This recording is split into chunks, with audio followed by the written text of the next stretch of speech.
안에 호가르나고 저기 महिलाफ्राखौ जोबसेखौ दादो सयथा गारि थिखाना लांदों बिसोरो सयथा हिनजावफोरखौ लांदों बे डिलिभारि मोनहां मोनहांखौ मानो थिखाना लांनांगौ बिसोरो गालांला जायोमोन बे जों गरिब गुन्द्रा फैनाय जोंनि महिलाफोरखौबो बिसोरो थिखोना लानानै थांबाय सासे माने 8 मास 9 मास जाबाय डिलिभारि बिसोरबो हा गैयैखाय बिस्राफोर खस्थ' खालामनानै थाफैदोंमोन बेखौबो थिखोना लांफाबावबाय खिन्थु आङो सानदों दिनै बिसोरखौ लांनायखौ दिनैनो हगारफिननांगौ दिनैनो दोनफैफिननांगौ नङाब्ला खिन्थु फेरेंगा सारनि सायाव जोङो दुखु मोनगोन दिनैथ' नैबे जोंनि बे हादान जानो फैनाय मानसिफोरखौ माने गोबां माने लाइ लथर खालामलांनो थांबाय बिसोरो आरो थोरसि लथा गासिबो सिमफायजोब्बाय जानो गोनां माइरंफोरखौबो बिसोरो माने गासिबो गारना होजोब्बाय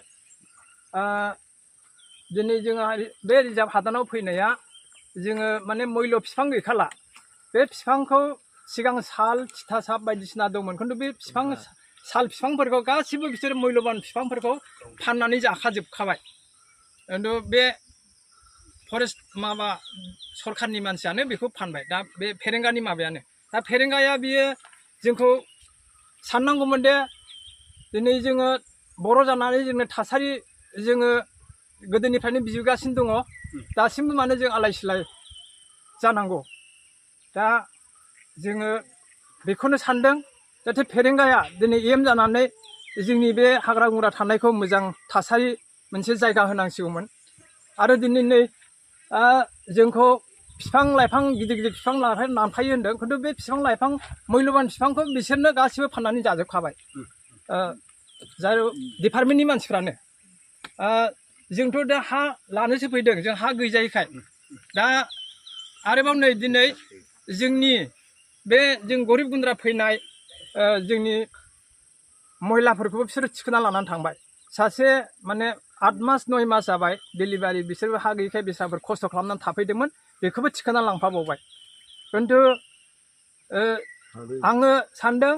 दिनै बिसोरखौ लांनायखौ दिनैनो हगारफिननांगौ दिनैनो दोनफैफिननांगौ नङाब्ला खिन्थु फेरेंगा सारनि सायाव जोङो दुखु मोनगोन आरो दिनै प्रमदआबो जोंखौ नायनांगौमोन मानो नायाखै दिनै जोंखौ बहुत बायदिसिना लानानै होनानै दिनै जोंखौ नाफाथा खालामबाय दिनै जोङो मोजां थासारि जोंनो होनांसिगौ जोङो बर'आ गोदाव सोराव जानो मोनलामोन दिनै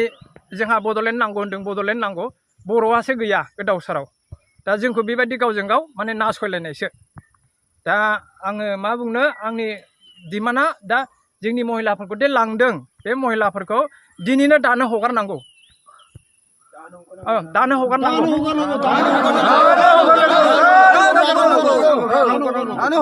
जोंनि महिलाफ्राखौ जोबसेखौ दादो सयथा गारि थिखाना लांदों बिसोरो सयथा हिनजावफोरखौ लांदों बे डिलिभारि मोनहां मोनहांखौ मानो थिखाना लांनांगौ बिसोरो गालांला जायोमोन गैयालाबो सप्तासेलानो गथ' मोनसेखौमोन अब्ला बे सानैयाखौ थिखांना लाङा माथो गालांला जायोमोन मानो गारियाव थिखांनांगौ बे लामा गाज्रियाव ओमफ्राय गोरलै गोरलैखौ मानो लांफाजोबनांगौ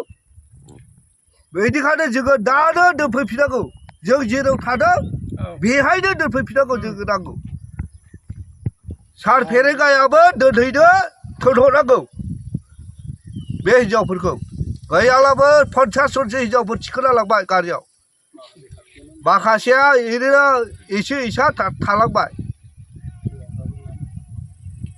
बेनिखायनो जोङो दा बेलासियावनो हिनजावफोरखौ नांफिनगौ गथ' गथायखौबो जोङो नांगौ हौवाफोरखौबो नांगौ होनदों ओमफ्राय हौवाफोर साबसे मोनलांदों बेखौबो नांगौ जोङो दख'ना दानसिनाय मा दानसिनाय बेखौबो गासैबो महिलाफ्रा माखौ गानदों गाबोननो गाननांगौ दाहायनो गाननांगौ अब्ला बे गांसे गावसोरजों थांफानायखौ गानबाय थानांगौ नामा बेनिखायनो खम्बल थम्बल गासैबो गानसिजोब्बाय बेनिखायनो फेरेंगा सारा अननानै जेरैखियालाबो जोंनि हिनजावफोरखौ दोनफैफिननांगौ जों जेराव थादों हौवाफोरखौ हिनजावफोरखौबो बेनिखायनो जों बुंबाय जों दा बेलासियाव नुफिनांगौ बेनिखायनो फेरेंगा सारनिसिम जों बुंहरनाय जाबाय